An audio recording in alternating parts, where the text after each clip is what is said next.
Have you ever noticed how some people seem genuinely happy even when they don't have much? Maybe you've come across someone at church or in your neighborhood.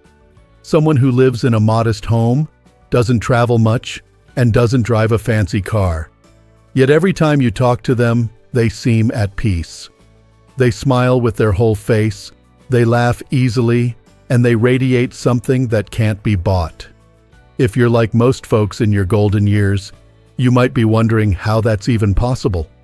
The world keeps telling us that we need more savings, more insurance, more plans, more everything to be okay.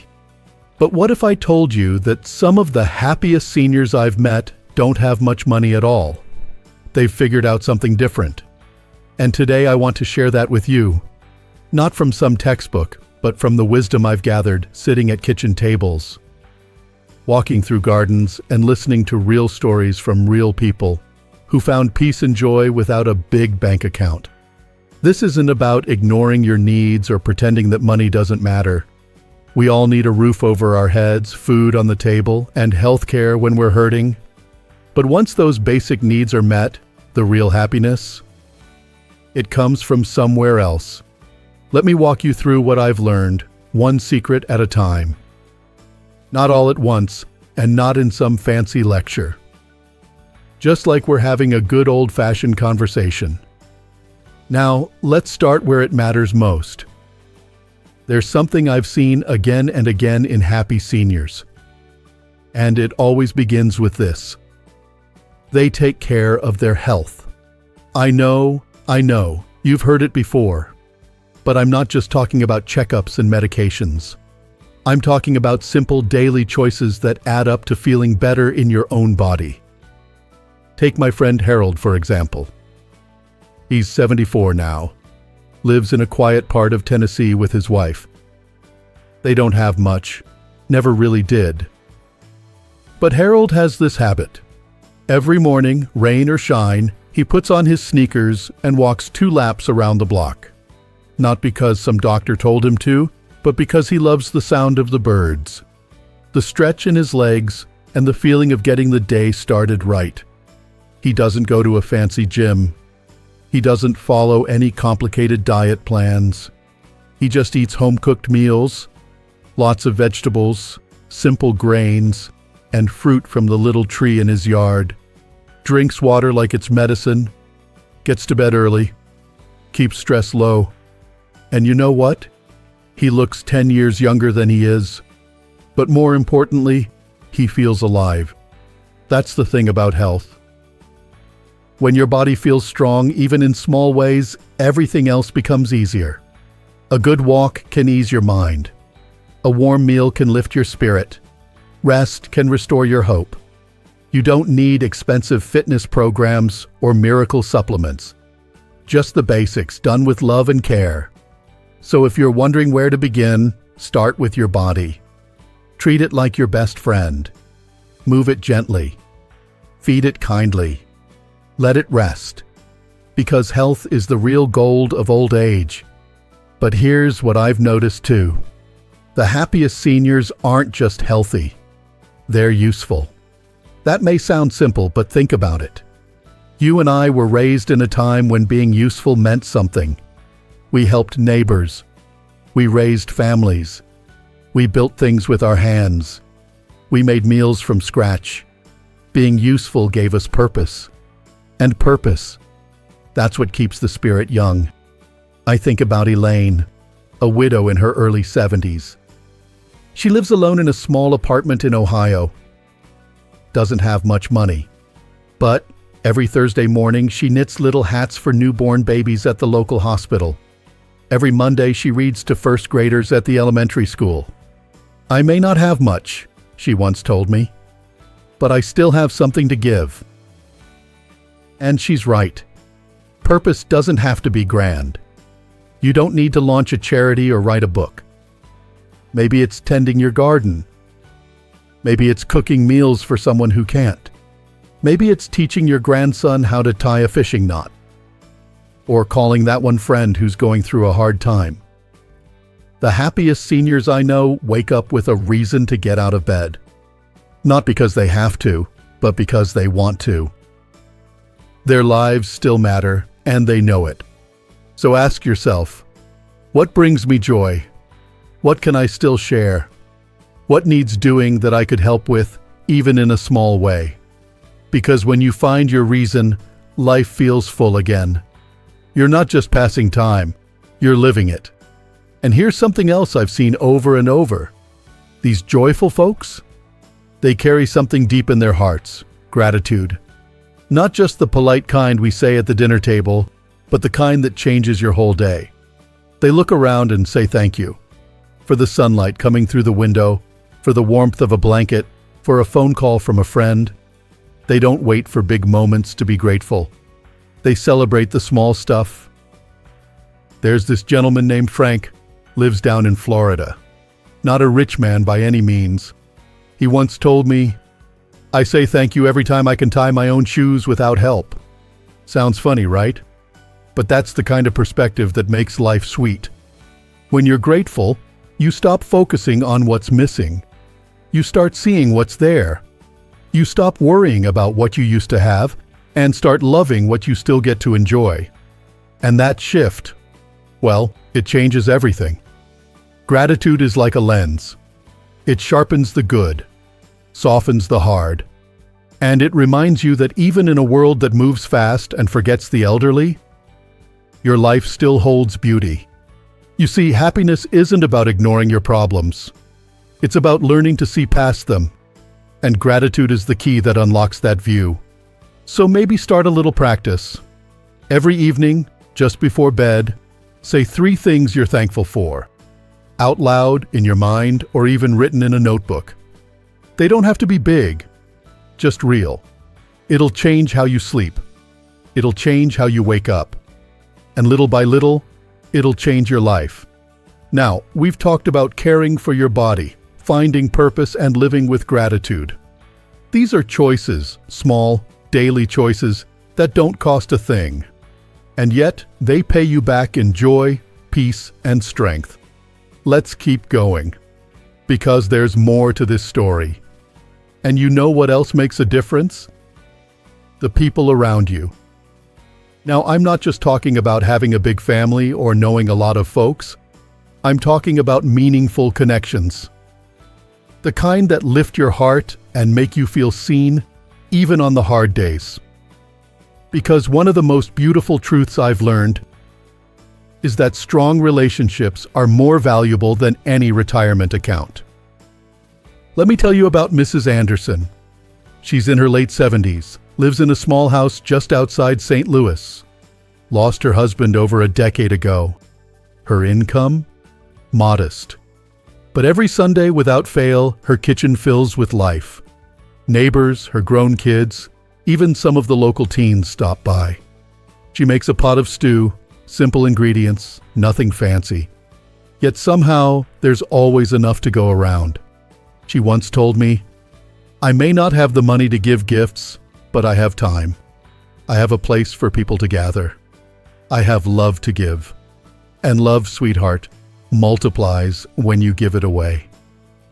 She's right. Relationships are like gardens. You don't need a big budget to grow them. You need presence. You need kindness. You need time. Call someone just to check in. Invite a neighbor over for a cup of tea. Sit outside and say hello to folks passing by. Connection doesn't need to be complicated. It just needs to be intentional. I remember one man, I'll call him Bill. He told me he used to feel lonely every evening after dinner. The house was too quiet. His wife had passed. The kids were busy with their own lives. So you know what he did? He started walking over to the local library every Tuesday evening for the community chess club. Not because he was any good at chess, but because it gave him a reason to be around people. A reason to listen, to laugh, to share. Before long, he wasn't just showing up. He was teaching the new players, giving advice, making jokes, and that heavy feeling, it started to lift. You don't need money to build meaningful relationships. You just need to show up and keep showing up, Even small gestures, sharing a laugh, lending a hand, telling a story, can be the glue that binds hearts together. Because in the end, it's not things we remember most. It's moments. It's people. And those warm memories don't cost a dime. Now let me share something else I've seen in seniors who seem to glow from the inside out. They live simply. And I mean that in the most beautiful way. Mr. and Mrs. Miller come to mind. They're a sweet couple in their early 80s who live in a little wooden home in northern Michigan. It's not large. The furniture's old. The paint on the porch is chipped in a few places. But when you step inside, it feels like love lives there. They eat oatmeal in the morning, vegetable soup in the evening. They tend to a few pots of herbs and tomatoes on the windowsill. They don't own the newest gadgets. They don't follow every new trend. But they laugh more than most people I know. The secret? They don't live to impress. They live to enjoy. A fresh loaf of bread. A phone call with their daughter. The sound of rain on the roof. These aren't luxuries by the world's standards, but they're deeply rich experiences to those who know how to savor them. Living simply doesn't mean living without. It means choosing what matters and letting go of what doesn't. It means slowing down enough to actually enjoy the life you're living. I once asked Mrs. Miller what makes her happiest these days. She said, "A quiet morning, a cup of coffee, and knowing my husband is still here beside me." That's real wealth. So, if your home isn't fancy, if your clothes aren't brand new, if your car's a little older than you'd like, it's okay. What matters most is how you feel in your space. If it's filled with peace, laughter, and memories, then you've already got more than many people ever find. And here's something else worth saying. Simple doesn't mean boring. It means free from pressure. It means finding beauty in the small stuff. And the small stuff? That's where life actually happens. Now there's one more truth I want to gently bring to your heart. And it's one of the most powerful I've seen. The happiest seniors I know have made peace with what they have. They've stopped comparing their lives to others. They've let go of keeping up. That's the quiet superpower called contentment. I think of Mr. Johnson, retired postal worker, lives in a quiet neighborhood outside Phoenix.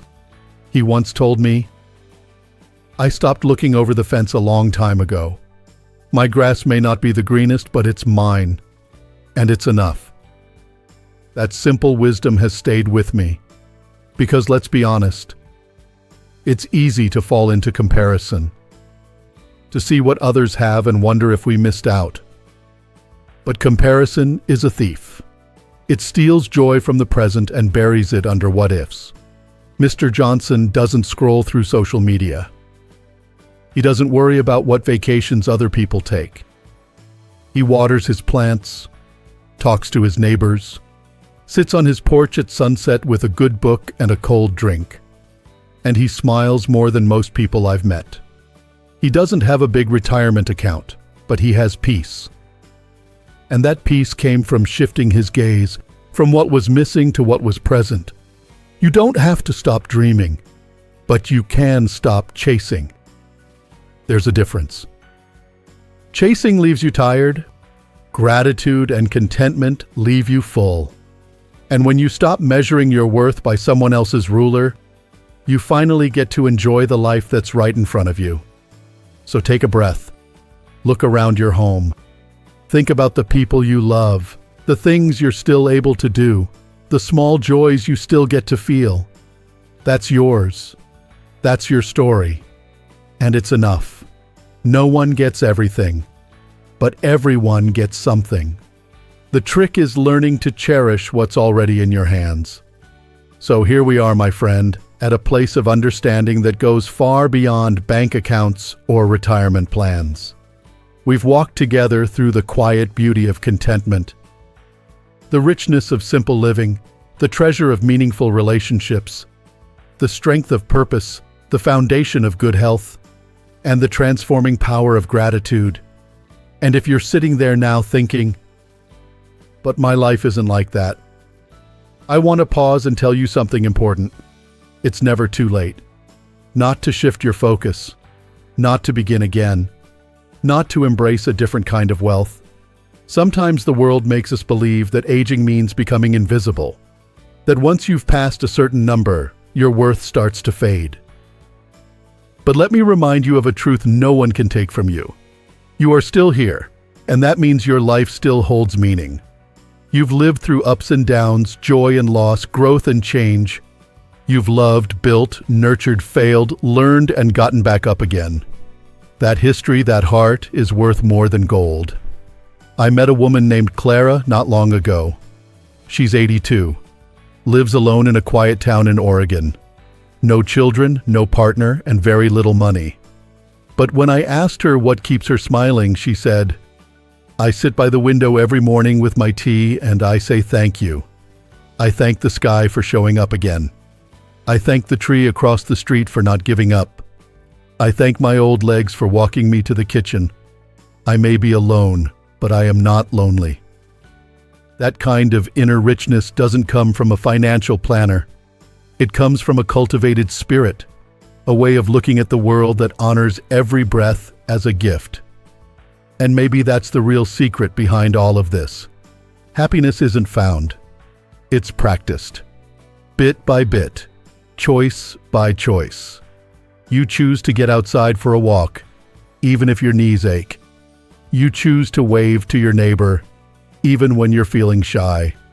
You choose to savor that bowl of soup, even if it's the same one you had yesterday.